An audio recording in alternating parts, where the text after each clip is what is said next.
Todos nós estamos aqui para ouvir o professor Gabriel Castanho, professor da Universidade Federal do Rio de Janeiro, que veio aqui gentilmente conversar com a gente hoje. Muito obrigada, Gabriel. Seja bem-vindo ao ET, volte quando quiser. A gente costuma dizer que a gente não paga os nossos convidados, a gente paga com bolinho e café, tá? Mas na gentileza que os professores vêm aqui conversar conosco. Então, a gente agradece muito desde já a presença de todos vocês aqui, né? A galera da Oficina 1, a galera da Ibérica, o povo do PEN, o público em geral. Muito obrigada.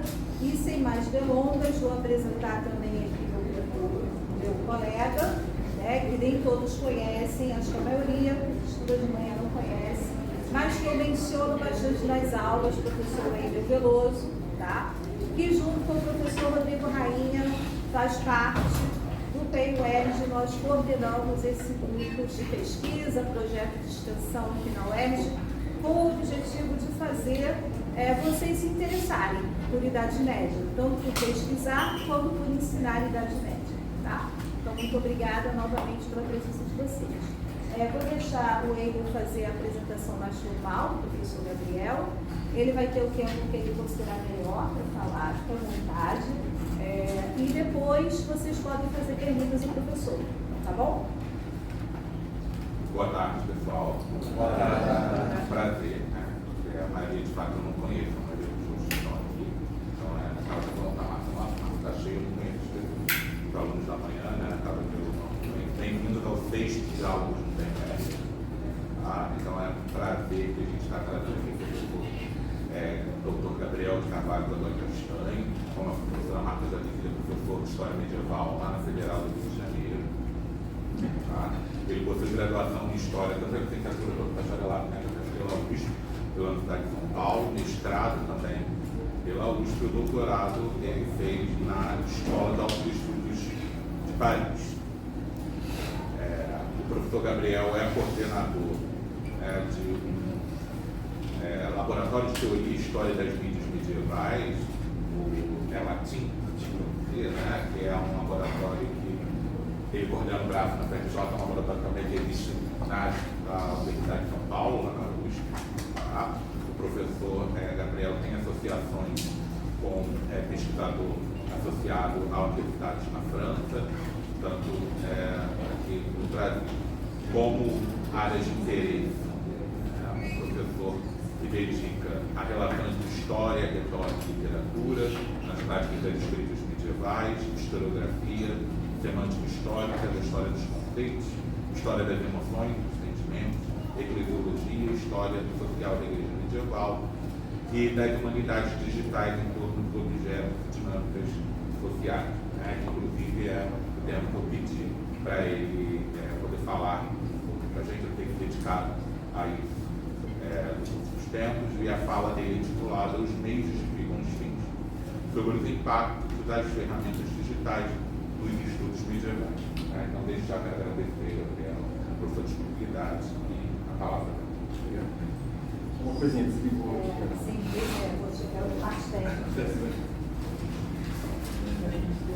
Registrar, porque a gente está tentando registrar, gente, para que a gente possa colocar no canal que a gente tem lá na internet, que é o Foro Medieval, tá? Então aí, quem não, porque muita gente queria assistir a palestra do professor Gabriel e não podia estar presencialmente no Rio.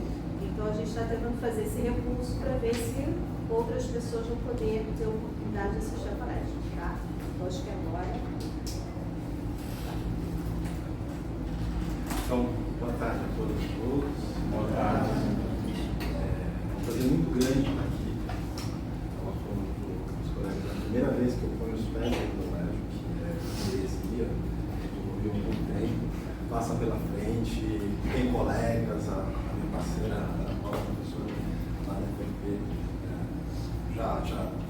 enfim, a UERJ já aparece na vida do mas é a primeira vez que eu venho, e é uma alegria muito grande, e essa é a dimensão do agradecimento que eu tenho aos colegas. O Marcos Lino, que fez a mediação, fez o convite, a proposta de vir aqui conversar com vocês. Então, é uma alegria muito grande que descobre um lugar novo, que descobre um alunato novo, que falo com vocês hoje e, de novo, agradeço muito a oportunidade de aqui de trocar com vocês.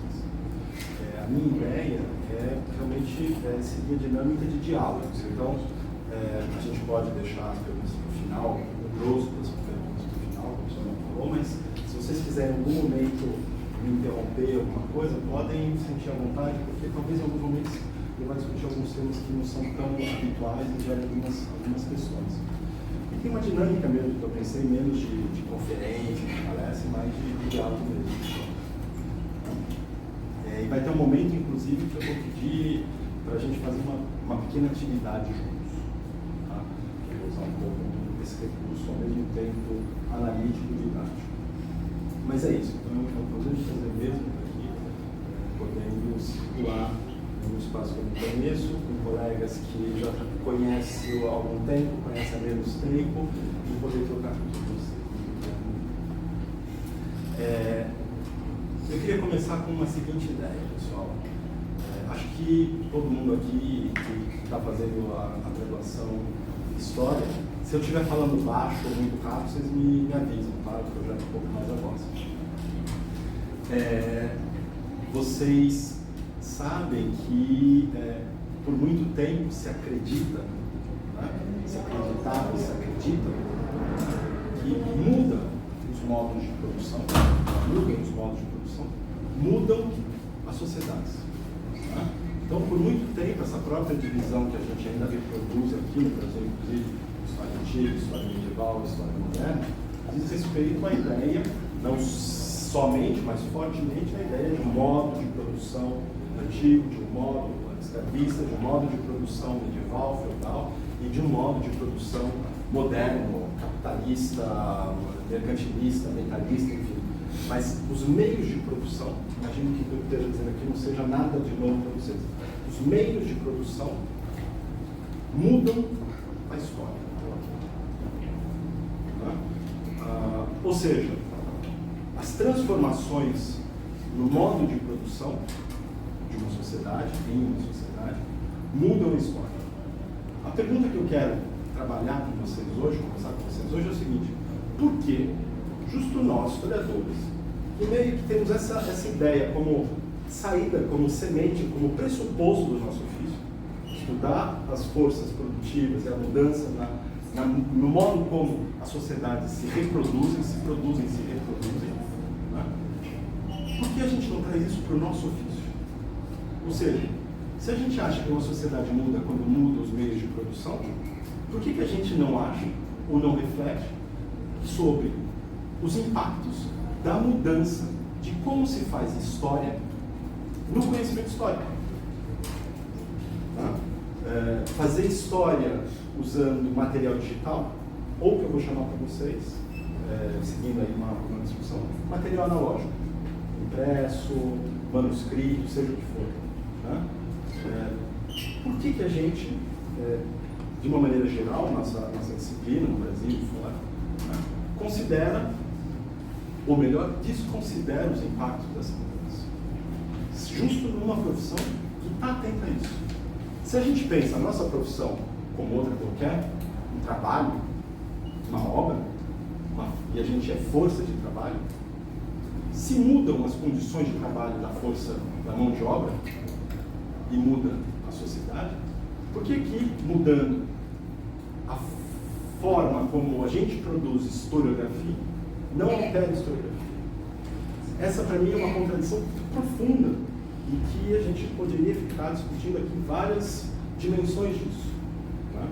Mas ao mesmo tempo eu uso isso para chamar a atenção de vocês que quando a gente põe lá digital e tudo, parece que a gente está falando de um negócio super recente. Né? E nessa dimensão, entre outras, não. A gente está falando de mudanças nas condições de trabalho, nas mudanças nas condições de produção. Só que a gente está colocando o nosso ofício como exatamente algo inserido nas forças produtivas, e não fora das forças produtivas, pairando acima das forças produtivas. Nós fazemos parte do seu objetivo específico, né, como outra produção também, mas fazemos parte de uma força produtiva. Nosso produto é o ensino, o conhecimento, ou seja, a seja o conhecimento pesquisa, seja o conhecimento ensino, seja o conhecimento extensionista, a gente produz conhecimento, a gente fala disso, né? Produção, agora está falando produtividade, produtivismo, né? A gente fala tudo isso, a gente usa esse vocabulário, né? A gente usa essa metáfora que eu botei entre aspas, mas vocês já estão entendendo onde é que eu quero chegar, ferramentas, instrumentos, né? A gente usa o vocabulário de trabalho para a nossa profissão. E a gente, teoricamente, está bem instruído sobre o impacto da mudança dessas ferramentas. E o que eu quero trabalhar com vocês um pouco é, será equilíbrio? Então, por exemplo, essa imagenzinha mais lúdica. Eu vou ter uns slidezinhos que são mais para ajudar vocês a organizarem o acompanhamento do que eu vou falar para vocês, tá? Essa é a única que tem imagem propriamente dita. Se eu perguntar aqui para vocês, quem prefere parafusar um armário com parafusadeira e quem prefere com uma chave de mão? As duas ferramentas são disponíveis. Por quê? Por quê? Oi? Agilidade? O que mais? Menos esforço. Rapidez, agilidade, menos esforço. Mais dinâmico, economia de tempo. Economia de tempo. Todos esses argumentos são argumentos que estão inseridos na lógica digital. A gente ganha tempo. Talvez se der, eu vou dar alguns exemplos para vocês aqui. Vamos pensar assim, na discussão que eu estava trazendo, vocês poderiam dizer, tá vendo, galera? Esse é um exemplo de que o produto final não muda. Qual é o produto final? Uma prateleira parafusada. Não importa a ferramenta. Ao mesmo tempo, se vocês escolheram uma e não outra, isso tem motivos históricos. Por que todo mundo, a grande maioria da sala, vai optar por um e não por outro? Porque é uma divindade, Deus, porque é uma força natural? Por quê? Não, porque a gente fez uma opção histórica pelas ferramentas que estão disponíveis. Porque na nossa sociedade, tempo, agilidade, produtivismo é dinheiro. Em outras sociedades, eventualmente, que veria outra dinâmica do tempo, eu falaria, não, eu vou fazer isso daqui porque eu já faço um exercício, eu já me movimento um pouco mais, eu me estico, eu treino um músculo, não sei, eu poderia falar, olha, treinando esse músculo aqui, todo mundo já parafusou, não sei se vocês já foram para a geração, não da geração digital, da geração da parafusadeira, eu estou migrando para a geração da parafusadeira agora. Tá? Então você faz aqui, o teu dedo fica doído e aqui fica bastante tenso também. De repente você tem uma profissão que esse tipo de musculatura é útil, fala, não, eu vou fazer na chave de fenda porque é bom para mim. É um outro tipo de treino. Tá? Mas para a nossa sociedade, a resposta de vocês não é um fato aleatório. Diz respeito à lógica capitalista de quanto mais rápido melhor, da lei do menor esforço. Essa lei do menor esforço tem uma certa lógica em uma certa sociedade, não em outras. Tá?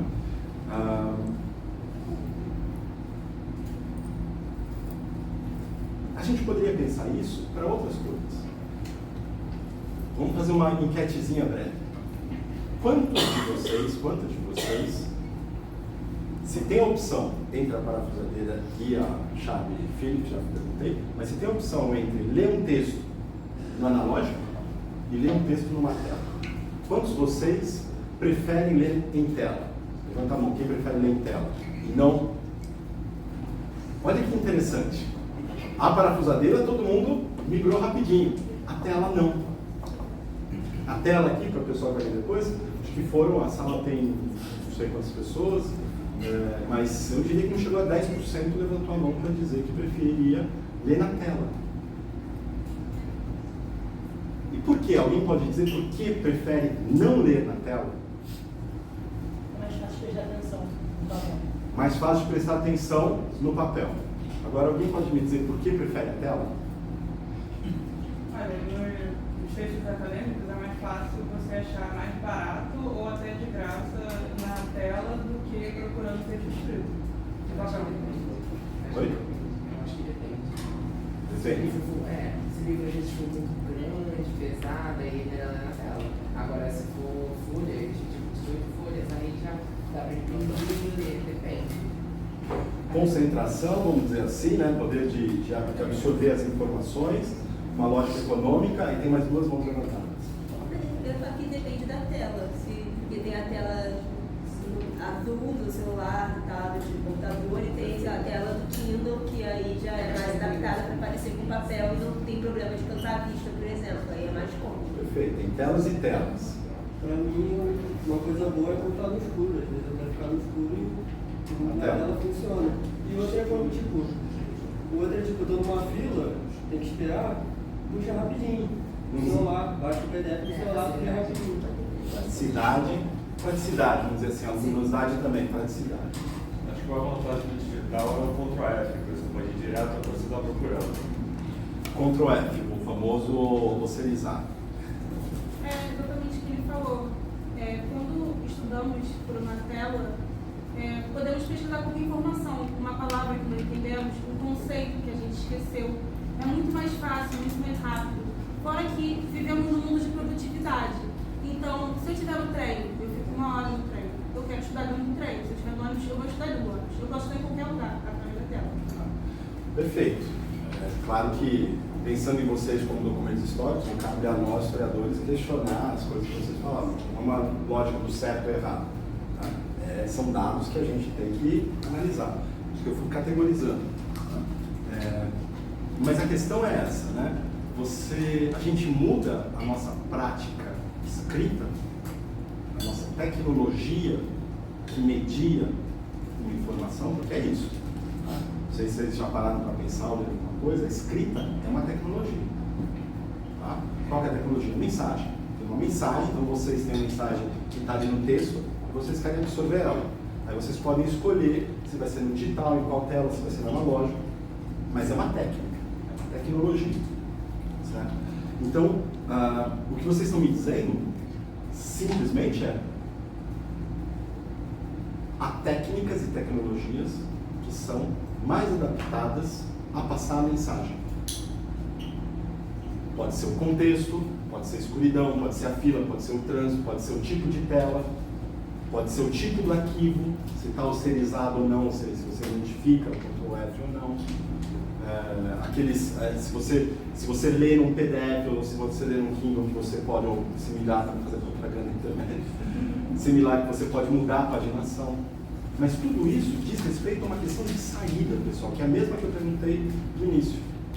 A mudança da ferramenta, da tecnologia, vocês têm a consciência de que impacta no processamento da mensagem, da informação que vocês têm. A maioria dizer que prefere analógico, vocês estão dizendo a maioria prefere receber e lida melhor em processar essa informação no analógico. O digital serve para algumas situações e para alguns objetivos. O que significa que não é só uma questão desse tipo de trabalho, mas esse tipo de trabalho que está nessa imagem mais braçal tem correlato diretamente a alguma coisa que se associa mais ao ofício de historiador, de professor, que é o da trabalho em contexto com a escrita.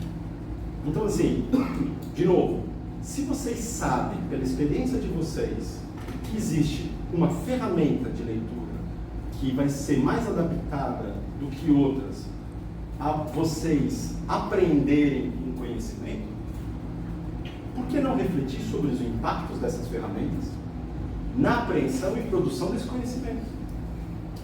Isso é objeto nosso de história. Certo? A mesma coisa a gente poderia pensar para a Idade Média. A mudança do volume, do rolo, que ele ia rodando assim, né, da antiguidade, que é em papiro, para o pergaminho, tem a ver com deslocamento, vários fatores, mas vamos pegar uma chave. Deslocamento das práticas escritas do Mediterrâneo europeu para o norte europeu. Por quê? O papiro, quando vai subindo ao norte, vai ficando mais úmido, ele estraga muito rápido.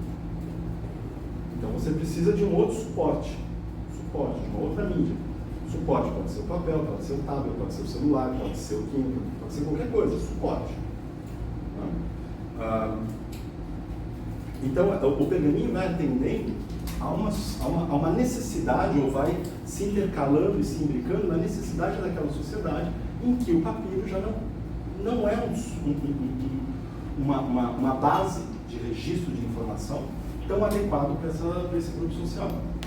A mesma coisa quando se vai do pergaminho para o papel. O papel já é conhecido em outros lugares do planeta há algum tempo, chega um pouco tardiamente no Ocidente, mas chega fortemente quando o Ocidente começa a ter mais circulação econômica. E aí vocês podem imaginar, o que será que é mais fácil? Carregar. Vocês são, vamos fazer diferente, vocês são comerciantes. Vocês vão vender, sei lá, ferradura, vamos supor. Certo?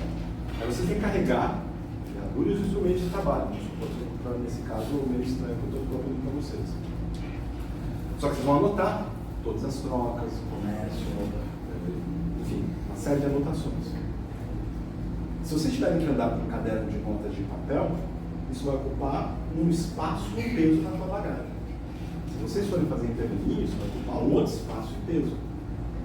Quanto mais vocês puderem usar para escrita algum suporte leve, mais interessante para vocês.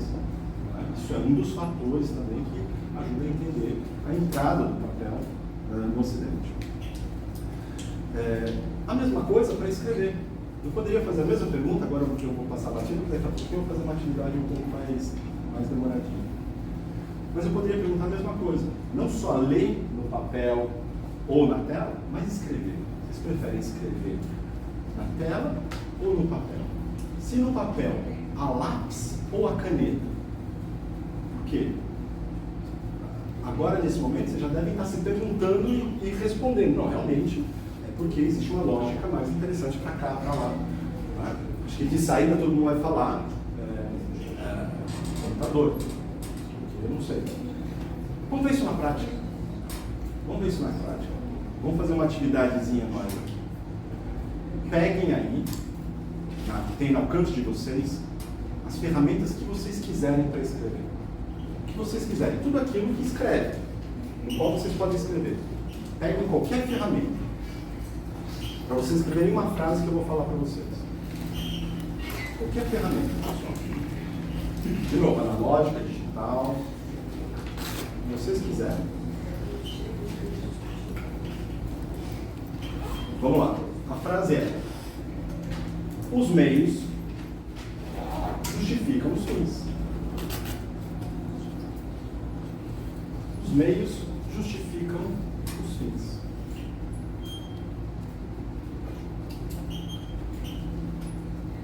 Os meios justificam os fins. Quem escreveu digital, levanta a mão. 3, 6, uma dezena mais ou menos. Quem foi para analógico, a maioria. 3, 6, só aqui tem 10, mas aqui mais uns 10. Dobro mais ou menos, uns 20, arredondando é possível. Quem usou lápis, ou lapiseira, enfim, grafite? Quem usou caneta? A maioria usou caneta. Aí começa a ficar mais legal. Sobretudo quem escreveu, vamos começar no analógico. Quem escreveu colocando o texto na margem esquerda da folha? Quem escreveu no centro? Não, esquerda ou centro? Primeiro esquerda. Quem escreveu no centro? Na esquerda, desculpa. Maioria. No centro. Quem escreveu à direita da folha? A minoria. Tem por que isso? Eu preciso explicar o porquê disso. A gente vê da esquerda para a direita, a gente centraliza ideias principais, tipos, e pouco usamos a direita. Quem usou letra cursiva e quem escreveu de outra forma? Cursiva. A maior parte usou cursiva. Por quê? A maioria, teria uma estatística para fazer, mas talvez a maioria das pessoas, em anotações como essa, escrevem em cursiva. A Idade Média tem essa questão. Boa parte da documentação cursiva foi perdida, porque era exatamente algo que a gente chamaria mais próximo de rascunho. Quando vai para o manuscrito, já é uma produção acabada. Revista, uma letra mais apta a ler, não vocês só produtores lerem, mas um público maior de ler. E aí a cursiva, muitas vezes, só a gente que entende a própria letra da cursiva. O que mais que eu poderia perguntar aqui? Quem usou cores que não fosse... Para quem escreveu caneta. Quem escreveu com alguma cor Quem escreveu com azul? Quem escreveu com outra cor que não azul? A maioria o azul. Sabe que na nossa sociedade a tinta azul é a mais comum. Ou seja, daqui a alguns séculos, décadas, vou encontrar um monte de papel e falar, vamos discutir se o azul era uma cor nobre ou não. A gente discute isso para os medievais. E por que não? Porque existe uma produção em série de um negocinho que chama caneta fotográfica, sobretudo aquela famosa BIC, que pressupõe tudo isso, uma datação muito clara, que é pós uso do petróleo, que é baixo. Então a gente já vai saber, olha, esse escrito aqui não pode ser antes do uso expansivo. Não é? Tudo isso, essas escolhas todas, de novo, pessoal, não são aleatórias. Elas dizem respeito à nossa relação, da nossa sociedade com essas ferramentas. Elas fazem sentido nessa sociedade que a gente está. Para quem escreveu digital e pensando um pouco para quem escreveu analógico. Quando vocês escreveram no analógico, vocês pularam 1 ou 2 espaços entre as palavras? 2 espaços. Quem pulou 2 espaços? Ninguém pulou 2 espaços no analógico.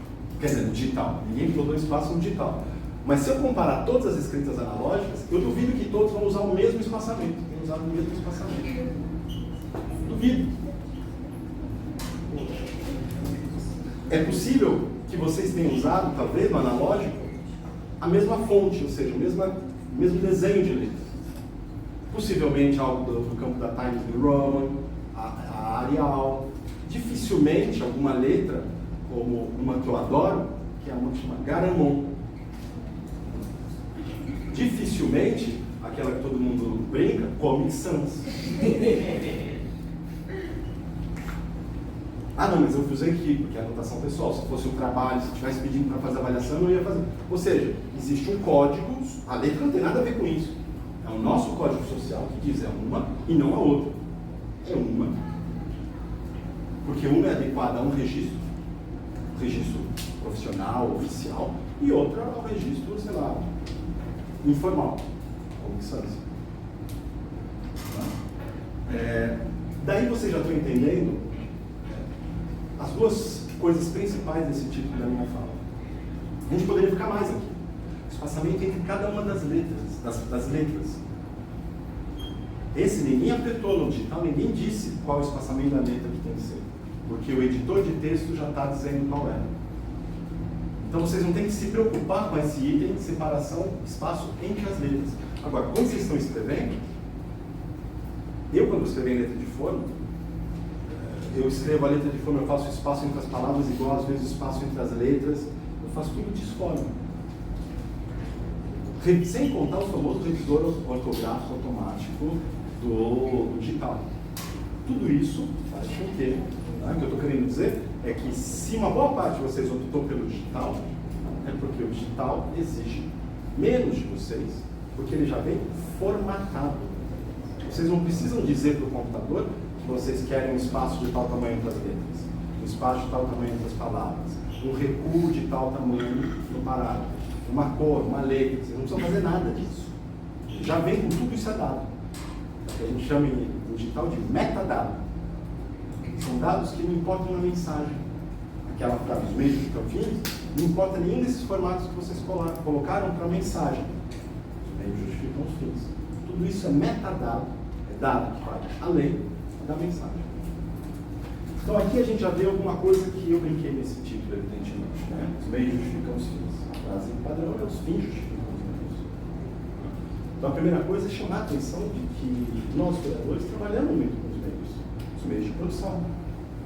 Mas a gente muitas vezes não trabalha com os nossos meios de produção. Nosso produto que é o conhecimento. O termo justifica aqui é voluntariamente, duplamente ambíguo. Justificam no sentido de explicar. Né? Então os meios explicam o fim. Ou seja, a opção por vocês, nesses N casos que eu falei, todas essas opções, esses meios para passar a mensagem, né, explicam o resultado final. Por que vocês optaram, a maioria, pela tinta azul? Por que optou um bom número pela escrita digital e assim por diante? Porque a maioria para uma margem esquerda e não pela direita. Tá? Nesse sentido explicam, mas justificam também no sentido digital. Quando vocês vão muitas vezes tratar de entregar um texto, vocês têm que justificar, deixar eles alinhados em relação à margem, ou seja, formatar. Tá? Então, os meios formatam os meios informam as coisas. E a outra elemento é a palavra ferramenta. É muito consensual na historiografia dizer o seguinte: mas eu não preciso de tudo isso, Gabriel, porque o digital é só uma ferramenta, é só um meio. Eu mesmo nesse semestre estou dando um curso lá no FRJ que chama Ferramentas Digitais 1. Eu fiz questão de, no título eu tenho que mandar, porque é esse o título, mas a emenda de colocar entre aspas. Porque a nossa noção de ferramenta é aquela da furadeira. O produto final vai ser o parafuso parafusado. Então não interessa qual é só uma ferramenta, é só um instrumento, é só um meio.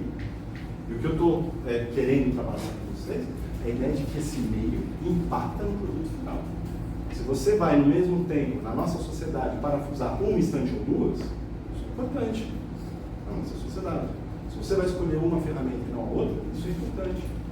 Uma outra coisa que ninguém mencionou, a parafusadeira, ela muitas vezes consegue parafusar mais firmemente, não só rapidamente. Tá? Então você vai começar, às vezes você vai parafusar, você pode ir torto, e isso você vai fazendo força desde o começo, e no final você não tem mais muita força, não tem muito mais espaço para parafuso até o final. A parafusadeira vai rápido e fura mais. Tá? Fura mais retiliniamente. Então, ferramenta tem que ser, do meu ponto de vista, uma noção que é crítica, tem que ter uma abordagem crítica em relação a esse termo, e por isso, essas aspas. Joia? Alguma questão, pessoal, nessa primeira fase aqui da nossa conversa? Professor, eu fiquei pensando um pouco sobre essa mudança do nosso meio, de sentir que as coisas estão cada vez ficando mais rápidas. E essa coisa de toda essa onda do TikTok e tal, eu fiquei lembrando aqui do rumo que o cinema em si está tomando, né? De usar, entre aspas, ferramentas para deixar o filme cada vez mais rápido, cada vez mais dinâmico, para você já poder assistir e assimilar uma mensagem que antigamente poderia ter sido feita com uma ferramenta de um ritmo mais lento, de uma câmera mais estática, essas coisas tudo mudam conforme a nossa mudança. Perfeito. Perfeito. O teu exemplo eu usaria para duas coisas, que as ferramentas não são simplesmente essas ferramentas materiais que eu estou dando um exemplo, mas a ferramenta, muitas vezes, é o meio. Daí a ideia que eu estou no título. É um meio para se passar uma mensagem. Então a gente, por exemplo, tem como uma noção de meio o discurso. O discurso, a análise do discurso o discurso é um meio para alguma coisa. Ou como eu trabalho mais em medieval, em história do ensino, retórica. Por que eu estou dizendo isso? Um trabalho que eu gostaria de ver, que eu não vi, é a retórica das cenas de guerra medievais em filme. Você pega filmes antigos, as cenas de guerra são teatrais. É leva, é uma pessoa com a outra. Aí você vai, ou para usar a gíria do TikTok, ou seja o que for, corta para 1995, com o Coração Valente, que é um filme que eu vi na juventude, fiquei assim com a cena de batalha, que uau, que era um caos. E depois você vai para o Game of Thrones, né, com aquela batalha na neve, e que o Jon Snow fica tonto de tanta agilidade na maneira de filmar. Então o que você está dizendo, para mim, permite dizer que os meios não são simplesmente a dimensão material, mas é, por exemplo, a organização de um discurso fílmico. Não é só a câmera que filma, a velocidade dos frames de uma câmera, ou a captação da luz, ou não sei o que lá, mas é o como aquela cena é narrada. E o como essa cena é narrada diz muito respeito ao que você falou, à nossa sociedade. Você vai botar um filme com uma cena de batalha aberta, não vai vender. Você precisa de uma certa crescente, de uma narrativa de um certo tipo. A narrativa de guerra tem que ser de um certo tipo. Então a gente pode pensar os meios também nessa dimensão. Essa questão do ritmo dos filmes, eu acho que é complicado de você usar de parâmetro, porque assim, o que é lento pra gente hoje não era lento pro pessoal antes. O que é cult pra gente hoje, naquela época era blockbuster, que não tinha se inventado ainda, mas enfim. Então eu acho que o que mudou mais no sentido do cinema para agora é mais a quantidade. Acho que hoje tem muito mais produção em massa de filmes sendo feitos muito mais rápidos e com talvez, dependendo do objetivo, menos cuidado até, do que antigamente, que você tinha menos dinheiro e menos demanda e menos recursos. Por exemplo, se você pegar um Jurassic Park, que é dos anos 90, o efeito dele às vezes é melhor, tem mais esmero do que de um Vingadores que é de agora, porque o Jurassic Park, o foco dele foi mais em... Assim, eles tinham menos recursos, então tiveram que investir mais naquilo, e o Vingadores tinha que ter mais ágil, produzir logo, porque tem calendário, tem que cumprir o calendário da Marvel que foi divulgado na CCXP, sei lá o quê. Então eu acho que é mais uma questão de qualidade do que de quantidade do que o ritmo do filme, o ritmo de fazer o filme. Eu pessoalmente acho que tem toda a razão, porque isso permite a gente historicizar cada uma dessas narrativas. Então, o que há é uma percepção de que a narrativa não é a mesma ao longo do tempo nos filmes. Se ela não é a mesma ao longo do tempo, é possivelmente porque cada narrativa tem a ver com o seu tempo. Então, por mais que a velocidade seja rápida, a velocidade de um filme dos anos 50, de uma cena de guerra, seja rápida para aquele período, o que interessa para a gente é perceber que o meio de narrar essa velocidade é um, que o meio de narrar uma alta velocidade nos anos 90 é outro, nos anos 2010 é outro. Então a gente percebe ao mesmo tempo uma mudança nessa modo de produção da representação da guerra, do que eu chamo de medievalesca. Eu veria que você não tem todo sentido exatamente como eu estava dizendo antes, que é os meios se adequam ao fim. Se o fim é um ritmo X nos anos 50, os meios têm que seguir isso. Se muda o fim nos anos 90, os meios vão ter que ser alterados também.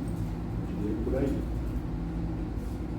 Professor, também pensei num caso aqui, que eu estava lembrando, sobre um curta muito antigo, do início do cinema mesmo que eu estava vendo, que era de bombeiros. E aí eu comecei a comparar, pensando como seria esse filme hoje em dia. Porque nesse curta acontece um incêndio, aí o bombeiro tem que se preparar. O bombeiro se prepara, a câmera mostra ele se preparando, mostra ele descendo pelo elevadorzinho do bombeiro, mostra ele entrando no caminhão de bombeiro, ligando o caminhão de bombeiro. Eu sinto que se esse filme fosse hoje em dia, mostraria o incêndio começando, o bombeiro colocando as roupas e ele já no caminhão. Porque além de que o telespectador, ele já entendeu, ele já consegue assimilar, até porque o cinema eu já nasci, por exemplo, com o cinema consolidado, o telespectador já entende que se o bombeiro se vestiu depois ele está no caminhão de bombeiro, você já sente que teve todo aquele processo inconscientemente. Eu acho que a gente tem mais um exemplo daquilo que eu queria trazer para vocês nessa noite de conversa, que é a atenção voltada aos meios, ao modo como se faz aquela coisa. Então, vai se narrar alguma coisa envolvendo um incêndio, se narra de maneira diferente, isso é relevante e merece ser analisado, porque corresponde eventualmente a uma lógica coerente a um dado determinado tipo de produto final, ou seja, uma sociedade também. Então, o exemplo que você trouxe também desse filme de incêndio seria mais ou menos a mesma coisa. Não basta simplesmente falar incêndio. Se fala de maneiras diferentes e o modo de se falar é capital e deve ser analisado. É isso que eu estou dando ênfase. Se a partir daí, a questão é aquela que eu falei no começo.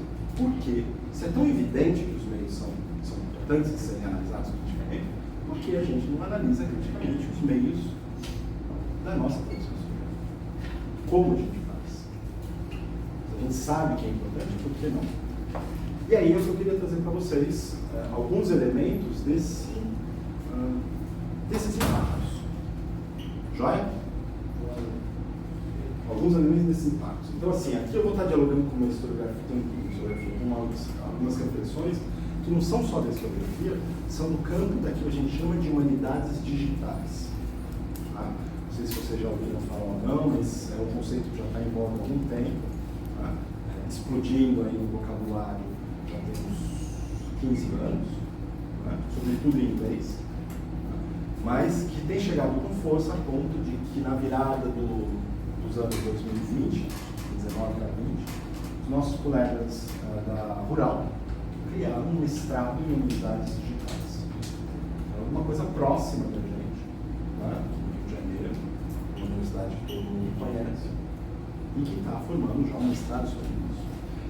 Existem alguns outros polos, tem um polo de mais história digital, a Federal da Bahia também, enfim, tem colegas que estão trabalhando já há algum tempo. Quando a gente pensa na história, na historiografia, essas ferramentas, deixa eu dar um passo antes para deixar mais claro. O primeiro debate que eu fiz foi importante porque no nosso campo há duas proposições. A primeira proposição é essa que eu estou defendendo, que essas mudanças nos modos de produção, na maneira de fazer, nas ferramentas, impactam no produto final. Essa é uma leitura feita por alguns historiadores, o pessoal que trabalha com comunidades digitais também. Outra leitura é aquela que eu tentei desconstruir, que defende que não há impacto, que trabalhar com digital ou não, ler no analógico ou ler no digital é a mesma coisa, escrever no analógico ou no digital é a mesma coisa, pesquisar no analógico ou no digital é a mesma coisa, só muda o meio, mas não muda o produto final. Seria a discussão que eu falei, por isso que eu usei essa metáfora aqui, da parafuseira. A prateleira vai ser parafusada de qualquer jeito. Tem algumas pessoas que vão falar isso, o resultado final é mesmo, não muda, tanto faz. Uma vez que tem esses dois campos em debate ainda hoje, eu já estou enunciando qual é o campo que eu situo, que eu estou apresentando para vocês, aqueles que defendem a ideia de que há impacto, que as ferramentas impactam na produção do conhecimento. As ferramentas digitais impactam na produção do conhecimento. Que o uso de ferramentas digitais impacta no nosso ofício de historiador. Nesse campo, normalmente, se destacam alguns exemplos, algumas categorias que são alteradas. E aqui eu trouxe as duas principais. Impactos de ordem heurística, impactos de ordem epistemológica. No primeiro campo, esse dos impactos heurísticos, uma das principais coisas que o trabalho digital tem feito, dizem algumas pessoas, eu concordo, é na produção de hipóteses. Ou seja, o uso de ferramenta digital impacta no modo de produção do conhecimento, em especial na formulação de hipóteses.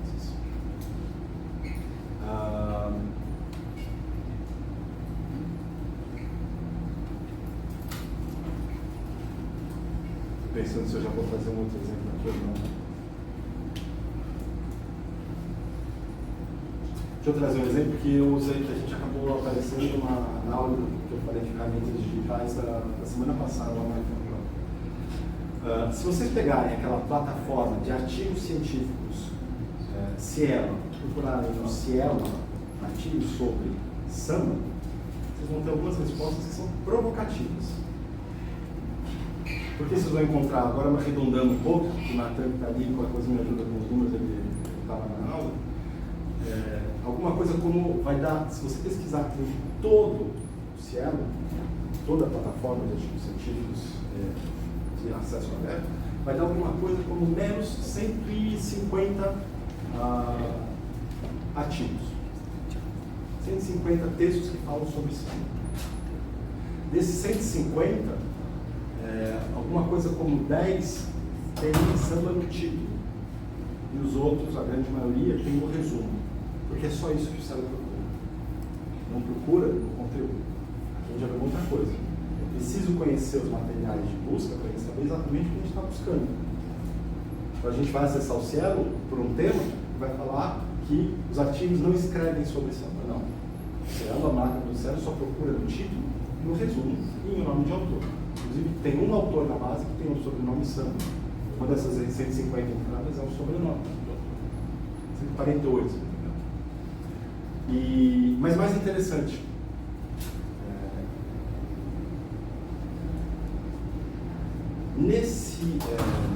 nesses resumos, tem uma boa parcela de artigos que não estão publicados em revista brasileira. Ou seja, tem estrangeiros falando isso.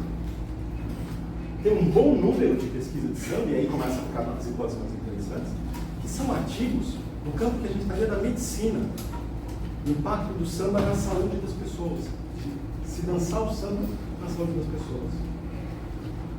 A primeira revista com 3 entradas de samba, se não me engano, 3 ou 4, é a Tempo, dos colegas lá da UF. 3 entradas. Depois é a revista da Ampu, com 2, eu acho. O que a gente pode formular nesse começo? Uma hipótese heurística. Heurística tem a ver com eureka, descoberta, coisas que fazem você pensar, fazem você descobrir alguma coisa. Uma hipótese. Uma hipótese é, talvez a nossa historiografia seja bastante tradicionalista. Não se está dando muito destaque ao samba, a ponto de colocar a palavra samba no título dos trabalhos. Como resumo, pode aparecer no corpo do texto. Mas quando o autor vai usar aquelas ferramentas que são para dar evidência do seu texto, resumo do título, o samba não está aparecendo. Interessante pensar isso. E que no ranking de revistas de história, estejam lá atrás. Há venas de antropologia, de sociologia. Mas a hipótese de saída que a gente pensou, e que é interessante, é essa. Parece que o samba, no Brasil, é mais estudado academicamente no campo da medicina do que das ciências humanas. Temos aí um objeto de pesquisa a ser trabalhado. Isso só é possível com esse recurso digital, que é a base de dados. Um exemplo. A gente pode trazer esse exemplo para alguma coisa mais próxima, que também é um trabalho que eu estou querendo ver, eu estou vendo algumas pessoas, alguns colegas fazendo um pouco mais, mas que para mim, para a minha geração, é muito interessante, que são as mudanças na historiografia, na medievalística brasileira, a partir do digital. Por quê? Se a gente pensa essas mudanças, essas ferramentas, essa produção de hipóteses, a gente pode pensar uma mudança naquilo que eu falei, do trabalho com textos. Os textos, para nós historiadores, a gente pode separar em 2 grandes grupos: bibliografias e documentos históricos, ou fontes primárias, fontes secundárias, enfim. Bibliografia, textos de historiadores e documentos de época. Se a gente pega a historiografia, a pesquisa a fazer, porque eu só vejo o resultado, é a mudança de paradigmas historiográficos na historiografia de história medieval no Brasil nos últimos anos. Para 2 mudanças principais. O aumento da anglofilia, o aumento das referências, a impressão que eu tenho, de autores que escrevem em língua inglesa. Estou dizendo que sejam naturais de língua inglesa, dizendo que são livros, artigos em língua inglesa. O que é isso? Uma das respostas para isso, hipótese de trabalho, que é preciso mergulhar nesse assunto, é o acesso à bibliografia democratizada, né? Disponibilizada pelos sites de democratização do acesso à ciência, o Sci-Hub, entre outros. O que está ali, até onde eu pude ver, é fundamentalmente uma historiografia anglófona e recente. Eu que trabalhei bastante na minha formação com a historiografia francesa, e muito debate de historiografia remetendo ao começo do século XX, ao século XIX, geralmente quando estou procurando textos como esse, não se encontra nessas democratizações. A medievalística brasileira tem avançado muito nos últimos tempos, e muito em função dessa acessibilidade maior à bibliografia. Só que essa bibliografia, ela é essa ferramenta, ela é, como toda ferramenta, esse meio, limitada por um quadro. E o primeiro quadro é o anglófono. Se não está em inglês, vai ser mais difícil encontrar. Se não for recente, vai ser mais difícil encontrar. Um segundo, do meu ponto de vista associado, é uma maior atenção e valorização ao anacronismo. Aqui a gente entra numa série um pouco mais polêmica, penso eu. Anacronismo é uma historiografia mais centrada no presente. questões do presente, as angústias do presente, mais atenta a isso, e menos preocupada com e que atribui menos negatividade a esses pés ancorados no presente. O que eu quero dizer? Uma historiografia francesa, muitas vezes, que cresceu e se fez muito em cima de dizer que o anacronismo é um dos pecados capitais da historiografia. Só que se a gente pega textos de historiografia anglófona, muitas vezes, eles não têm esse problema. Então, vou falar de alguma coisa que é próxima do objeto que eu trabalhei, a solidão. A maioria dos textos sobre solidão vão achar que a solidão existiu sempre na história da humanidade, basta apenas você fazer meio que uma genética, procurar a gênese e aonde é que está a origem dessa nossa emoção. Outros vão criticar e vão dizer assim, não, mas olha, isso é trabalhar com emoção, e emoção é anacrônico você voltar no tempo e procurar uma emoção que é nossa. E a gente poderia pegar outras. Tá? Eu diria, a partir da influência anglófona, dos critical studies, dos estudos da crítica escrita, da literária, tá? Que vão alçar ao estatuto de objetos de pesquisa grupos sociais que antes não eram. Tá? Então, o desenvolvimento em alguns campos de estudos atuais, e aqui não há uma crítica a esse avanço, eu só estou tentando diagnosticar e perceber o porquê. Tá? O avanço de alguns temas tem a ver com um pressuposto que é uma maior aceitação do anacronismo.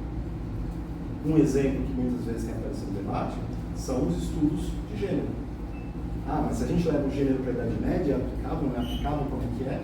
Para uma historiografia mais tradicional, mais sensível a anacronismo, vai falar, não, pera lá, a gente não pode levar isso, a gente tem que ir com calma. Outros não vai ter esse problema.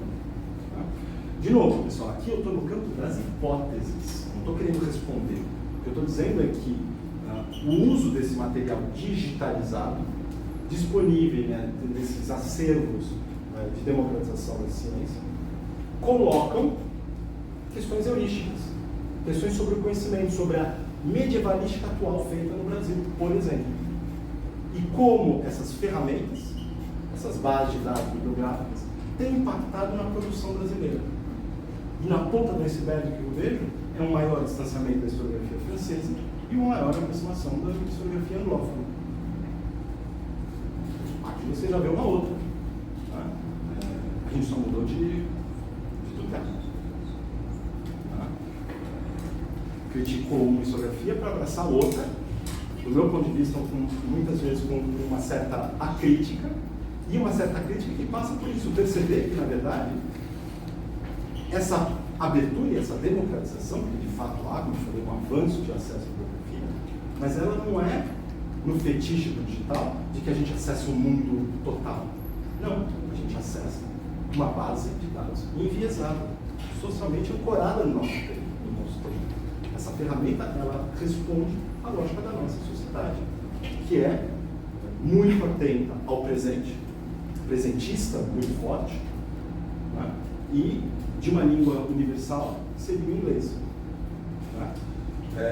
Vou passar a palavra para a colega Ana, mas só para fazer isso. Eu tenho a plena consciência e o que eu quero passar para vocês é essa ideia origem, produção de hipóteses. Então, o simples fato de acessar uma base de dados bibliográfica, como essas que a gente está falando, né? E ver como esse material digital, digitalizado, essa biblioteca digital, digitalizada, acessível à historiografia brasileira, o que ela tem de diferente à bibliografia que a historiografia tinha acesso antes. E me parece que existem esses horizontes. Não é para caber a vocês, o pessoal vai ver depois e uma pesquisa para mostrar se eu estou falando batatinho ou não. Mas é preciso refletir sobre isso. Mudou o meio de fazer pesquisa. Fazer a pesquisa usando livro digitalizado tem N vantagens. Mudou a maneira. Qual é o impacto que isso tem na historiografia brasileira? Tem que se pensar. Professor, seria possível que sair dessa ideia de que isso, de certa forma, independente da questão psicológica global, de pergunta, eu acho que é muito complexa, a gente pode guardar no debate final, para inserir os colegas também. Eu acho que essa é um horizonte, mas, ao mesmo tempo, isso pressupõe uma série de coisas. De inversão, por exemplo, da geopolítica linguística. Alçar o português a um estatuto geopolítico científico maior do que ele tem hoje no mundo. Pressupõe uma outra coisa, que é importante, que eu vou falar, que é o letramento digital. Mas o letramento digital passa por exemplo, perceber que essa base de dados que a gente está falando é enviesada. E outras coisas. O letramento digital é basicamente conhecer essas ferramentas. Pode ser que seja possível, mas eu acho que há muita coisa ainda no caminho. Mas a gente volta depois, porque eu acho que esse tema alimenta bastante. Né?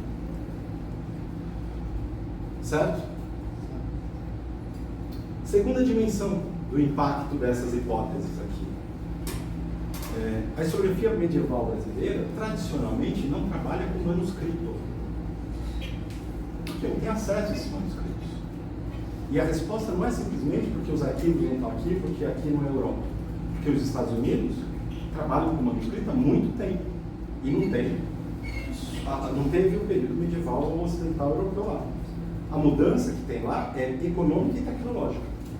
Econômica no sentido de comprar manuscritos, muita grana para comprar manuscrito, mas financeiro e tecnológico porque eles microfilmaram muito o manuscrito. Eles tinham acesso à microfilmagem muito cedo. Não vai dar para desenvolver, mas boa parte daquilo que está digitalizado ou foi primordialmente digitalizado nas bibliotecas do mundo estava antes microfichado, microfilmado. Que já não viés. As primeiras bases digitais reproduzem aquilo que já tinha uma certa leitura. Isso é um tema que a gente tem que colocar depois. Para nós, medievalistas, o mundo digital abriu a possibilidade da gente trabalhar mais próximo com manuscritos. É uma mudança de paradigma. Mas veja, se a gente também tem, em termos de hipótese de novo, se a gente pensa em termos de historiografia brasileira, no campo da historiografia, ou seja, em teses, dissertações, mas sobretudo, do meu ponto de vista, teses defendidas, lastreadas centralmente em manuscritos, esse impacto me parece ter sido significativo ainda. Então, há uma mudança, que é a digitalização dos manuscritos medievais, mas esse impacto na historiografia medievalística brasileira me parece ainda menor do que o impacto da bibliografia. Se a gente vai pegando por nicho, se a gente pensa, por exemplo, em termos de história da cultura material, história da arte, talvez, né? E aí eu falo isso pensando no Martim em São Paulo, que é uma argentina que trabalha muito com isso, mas uma detente que dialoga muito com certos pensamentos de história da arte, aí a gente encontra mais trabalhos com manuscritos e com a materialidade do manuscrito. Certo? Então, eu diria que, olha só, que interessante, teoricamente, a gente tem tanto acesso a manuscrito medieval quanto a bibliografia de história medieval. Mas, por algum motivo, a nossa historiografia está usando mais uma ferramenta do que outra.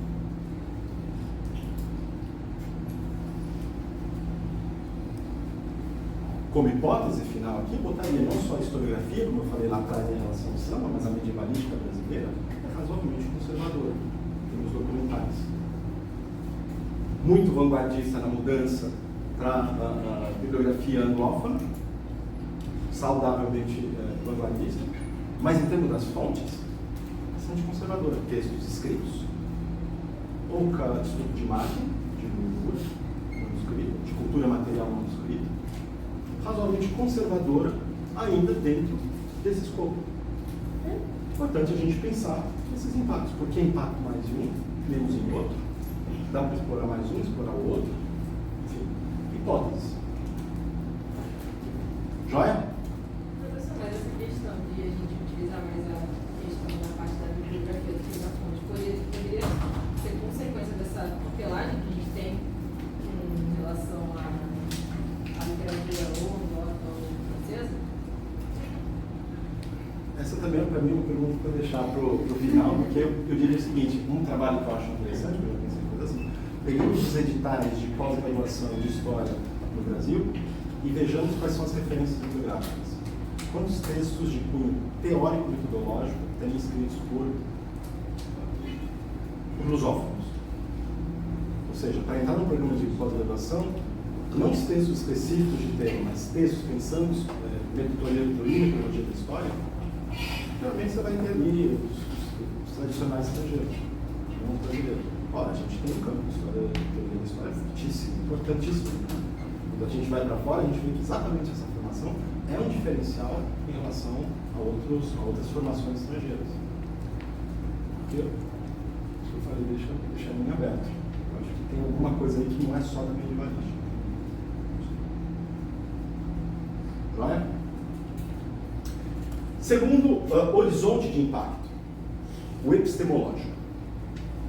Ou seja, é aquilo que alguns teóricos, estou esticando mais do que eu queria, tem algumas coisas para falar, vão falar em termos de impactos na produção de argumentos. Essa é uma expressão anglófona. São pensadores anglófonos falando sobre os impactos do mundo digital nas ciências humanas, que vão falar que o uso de material digital tem argumentos diferentes em relação ao analógico. O que isso quer dizer? Vou dar um exemplo aqui, teria outros, mas vou dar um exemplo nessa produção aqui. Eu acho que junto com aquela mudança paradigmática que eu falei para vocês entre uma historiografia anglófona e uma historiografia francófona, francofila, mais historicamente tradicional no Brasil, existe um embate também entre uma história atenta ao que eu chamo, criticamente, de casuísmo, estudos de caso, ou uma historiografia de síntese, que procura explicações gerais. Tá? O objeto é estudar a vida de fulano, o objeto é estudar o funcionamento social. Tá? Eu acho que aqui a gente encontra uma mudança no paradigma social a ser estudado. Por quê? Porque as ferramentas digitais, elas são, sobretudo, interessantes para pesquisas, para argumentos, no campo da síntese. Essas hipóteses que eu fiz aqui, é isso.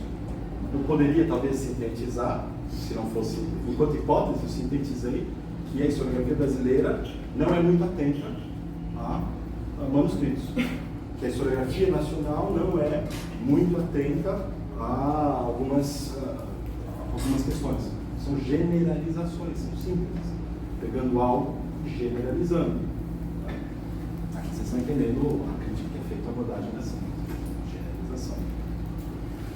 Mas, de fato, o uso, eu posso pegar, por exemplo, toda a plataforma CIAL, que é uma plataforma científica relevante, um termômetro interessante para a ciência brasileira, e eu posso, sinteticamente, indicar que um número significativo de trabalho sobre o samba está no campo da saúde.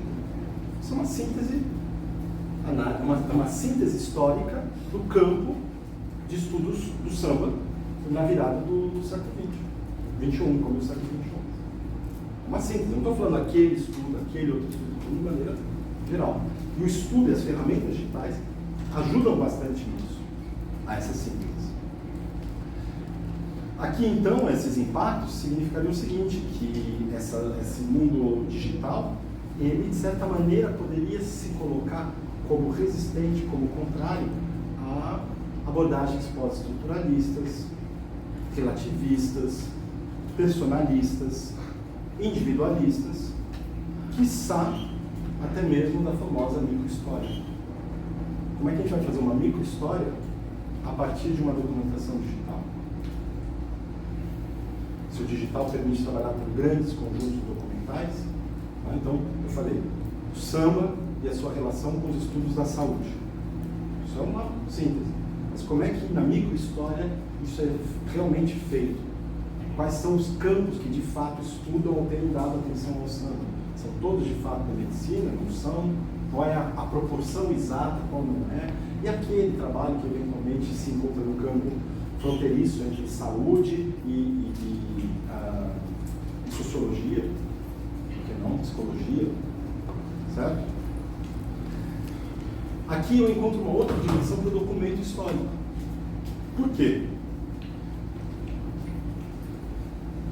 curioso é que o trabalho com base de dados em história digital, na Idade Média, tem me permitido comparações e a percepção de duas coisas: aquilo que é central e aquilo que é marginal numa sociedade. O que é central e o que é, como uma sociologia chama, de variante. Numa grande base de dados, eu posso pegar essa informação, por exemplo, que eu falei do samba, e fazer um gráfico. Aí eu posso pegar e fazer uma linha principal que está representando o grosso da produção do samba nos estudos da saúde. E depois saem linhas menores apontando para história, antropologia ou sei lá o quê. Ainda no campo da hipótese, nada aqui é certo, tá? Estou imaginando um gráfico que seja assim. Ou seja, ao fazer isso e lidar com uma quantidade grande, eu consigo ver ao mesmo tempo a síntese é o principal, a centralidade, é central na ciência brasileira o estudo da saúde, do samba feito no campo da saúde, isso é o central, mas me permite dimensionar melhor o quão variantes são as variantes, o quão marginal é a margem.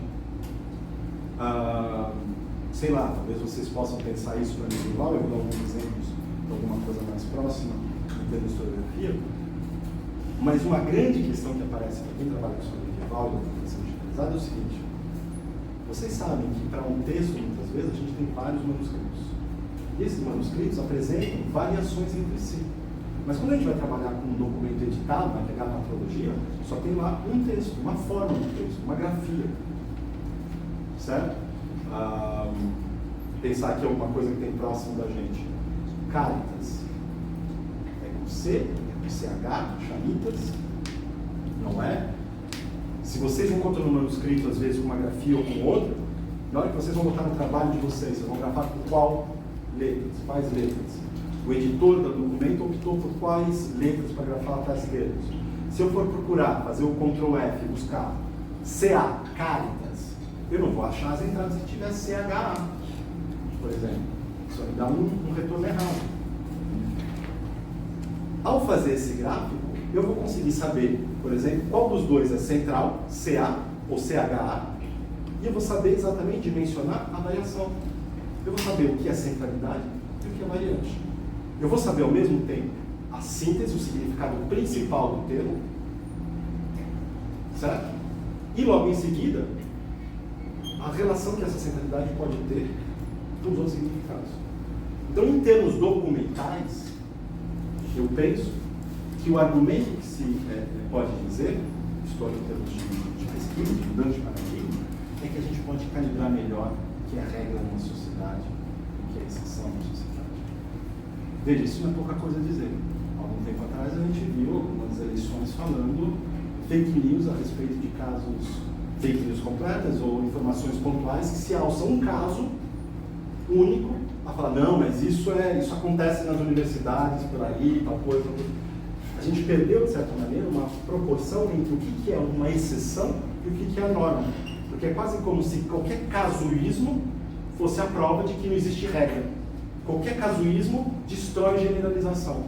Qualquer caso específico que foge à regra mostra que a estrutura não é válida e não se sustenta. A síntese não sustenta. E eu penso que exatamente o digital tem como argumento possibilitar melhor calibrar o que é hegemônico numa sociedade e o que não é hegemônico numa sociedade. Certo? Dúvidas, comentários aí, pessoal?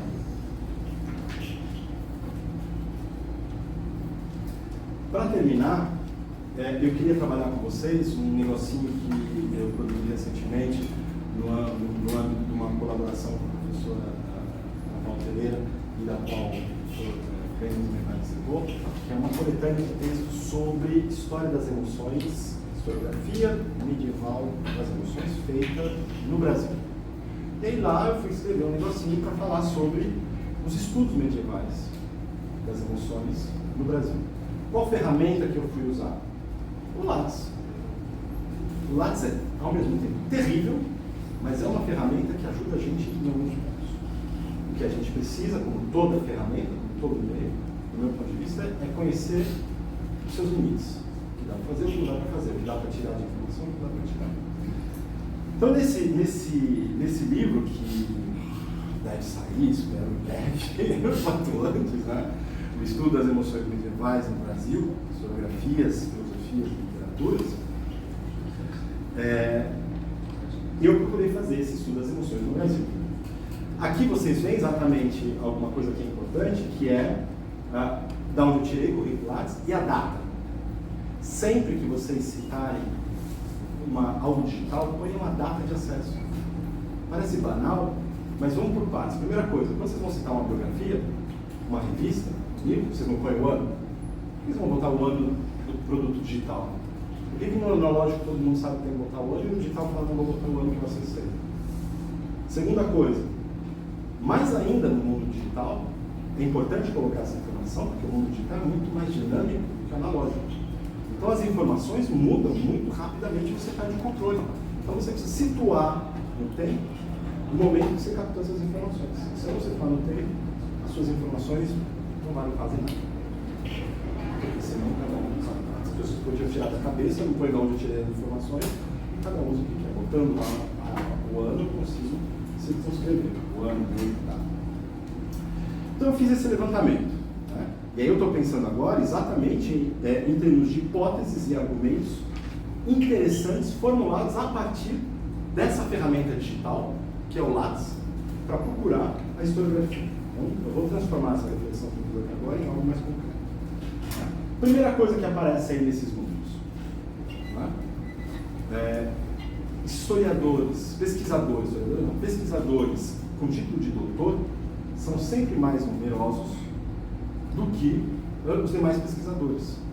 Isso independe da área de atuação. Pode ser história, história antiga medieval, pode ser qualquer área. Os doutores que trabalham com emoção são mais numerosos do que os não doutores que trabalham com emoção. Interessante algum dado para pensar. Por que o doutorado atrai tanto estudo de emoção? Isso aí, hipóteses, argumentos. Tá? Segundo elemento que a gente pode ver aqui, também interessante, um certo descompasso quantitativo, por enquanto é uma história quantitativa, não é qualitativa, tá? Entre doutores, ou melhor, o descompasso qualitativo entre doutores e pesquisadores, ele é menor na área de história do que no geral, e ele é menor ainda no campo de história antigo e medieval. Ou seja, proporcionalmente, se a gente pensa o campo ciências e estudos das emoções no Brasil hoje no Lattes, a gente vai ver que o campo de ação é ocupado por doutores. Se a gente vai caminhando um pouco mais, a gente vai vendo que esse descompasso entre doutores e outras situações vai diminuindo quando a gente vai para a área de medieval e antigo. Vocês estão vendo ali, olha só, em medieval e antiga, 25 de 78.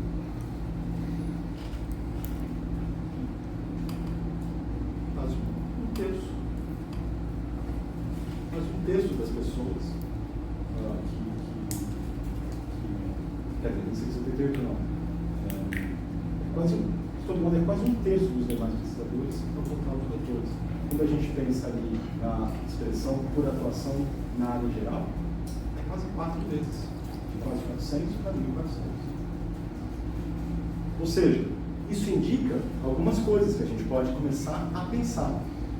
Primeira coisa, talvez exista um aumento recente no campo de história das emoções. No campo de história, as emoções podem ser um objeto mais recente, porque o descompasso tem mais gente com menos formação. Então, talvez possa ser. Segundo, se a gente pensa, a produção é uma coisa que não está escrito aí, as atividades feitas por doutores, parecem ser mais comuns. Ou seja, a gente tem ao mesmo tempo um maior número de não doutores atuando, mas a produção sobre a história das emoções continua centrada em doutores. Certo? O que significa que a produção de não doutores ainda pode ser um pouco esporádica. Pode ser uma fase, simplesmente uma fase. Isso aí. Cruzando esses dados, a gente pode ainda pensar algumas hipóteses articuladas aqueles argumentos mais casuísticos ou mais no campo da síntese. No campo da síntese, primeira coisa destacada, olhando essas informações e o conjunto de dados que eu não posso resumir aqui para vocês. A virada dos anos 2000 para 2010 parece ter sido importante para a historiografia medieval das emoções no Brasil. Lembra que eu falei que parecia que a formação, a primeira hipótese lá, as formações são mais recentes? O segundo dado mostra que essa produção é maior na virada de 2000 para 2010, há 10, 15 anos atrás. Ou seja, uma produção recente. Então, o segundo elemento, o segundo argumento para mostrar que esse campo é relativamente recente mesmo. Segunda coisa, esse caráter recente não é só história medieval, porque nessa base de informações, o primeiro evento dedicado à sensibilidade e sociabilidades, organizado por uma grande instância de historiadores do Brasil, a ANBU, aconteceu em 2008.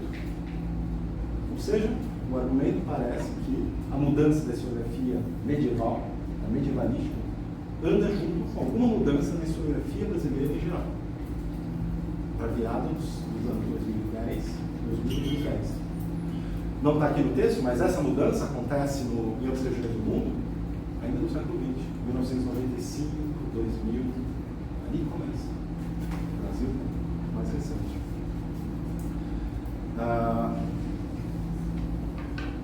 Ou seja, ainda que tenha uma produção antes dos anos 2000, história das emoções, é cada vez mais recente que tem tido essa produção. No âmbito casuístico, para ver se essas informações, vocês vejam, tudo isso base de dados, tudo informação de base de dados. Primeiro, um conjunto de hipóteses, o caráter recente, o descompasso, e aí alguns elementos que são mais argumentos, são mais provas. 2011, 4 artigos sobre história das emoções medievais são publicados. Esse ano, 2011, está bem na virada dos anos 2010 e concentra o maior número de artigos publicados. Artigos produzidos, a maioria deles, alguns anos antes em eventos acadêmicos, no final dos anos 2000. Ou seja, uma prova maior de que os anos 2010 estão ali. Um outro exemplo que aparece ali, e também é significativo, é a tese da Ana Paula, 2013. Primeira tese em História das Emoções, claramente colocando isso como questão. Não é só mais um artigo, veja, já avançou um pouco no tempo. Essa virada dos anos 2000 para 2010 começa a aparecer, em 2013, uma tese. É um outro passo num campo. Estou fazendo aqui a história de um campo científico. Em 2014, acontece um primeiro curso, que também está nessa base de dados, que foi um curso que eu dei em 2014 lá na FRJ. O primeiro curso que tem como tema principal as emoções da Idade Média. E em 2015, um primeiro evento acadêmico centrado nas emoções e nos afetos, nos sentimentos na Idade Média, organizado pelos colegas da UNB. Então veja, uma base de dados, essas ferramentas permitiram eu criar hipóteses, mudanças na historiografia meados dos anos 2000 e 2010 e ofereceram argumentos para defender essa ideia. Como é que eu poderia fazer esse levantamento analógico? Olha esses números. Seria impossível. Ou seja, não é só a dimensão do ganha-tempo que vocês falaram, mas o ganha-tempo permite a gente a conhecer mais profundamente, mais detalhadamente o nosso objeto, no caso aqui, a historiografia. Seria impossível fazer isso aqui. Para concluir, pessoal, eu penso então que é o seguinte: esse mundo digital, esses impactos, essas ferramentas, eles ajudam a gente, até o slide referente ao que eu já mostrei, que eu falei.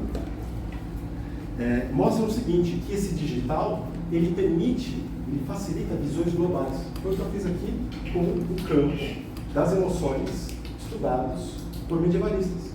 Uma visão global do campo.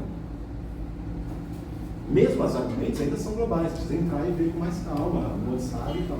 Mas permite, ou seja, um impacto dessas ferramentas, algo que justifica o uso dessas ferramentas, mas que ao mesmo tempo molda, informa o produto, é a busca por uma história global. Mas não uma história global, a francesa, que queria ser uma história total, totalizante. É uma história, sim, macrocósmica, que pensa um campo, a medievалística brasileira, os estudos do samba no Brasil em todos os campos, que procura o cosmos, que procura uma síntese, mas que, ao trabalhar com essa globalidade, busca a fragmentação. Em todo momento que eu fui para essas generalidades, eu falei, olha, tem um caso que é o sobrenome de um autor e que tem o nome samba. Tem uma tese em 2013. Tem 4 artigos em 2011. Isso tudo, essa fragmentação, esses particularismos, é que deixam mais claro ou menos claro aquilo que é o global, aquilo que é o mais geral. E permitem dimensionar melhor essa relação.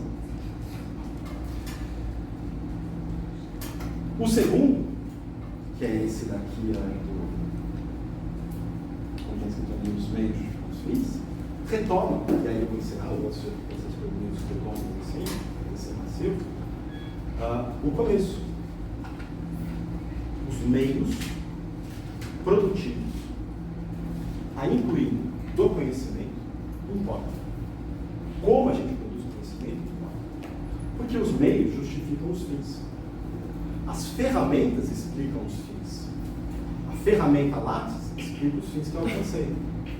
A ferramenta Cielo explica, por exemplo, que os resultados que eu alcancei e que não incluem o corpo dos artigos, só resumo e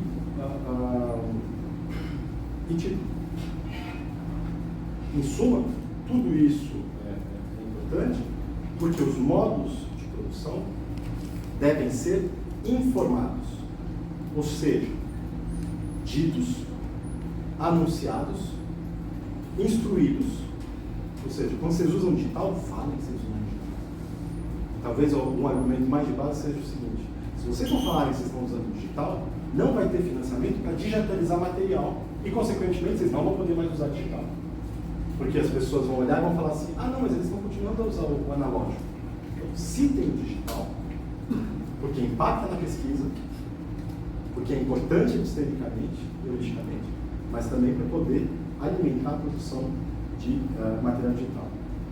Mas também é informado nesse sentido de formatado, de ajustados com o passar do tempo. Toda ferramenta se altera com o passar do tempo. Eu espero que essa conversa com vocês tenha chamado a atenção para vocês colocarem essa dimensão na reflexão de vocês também.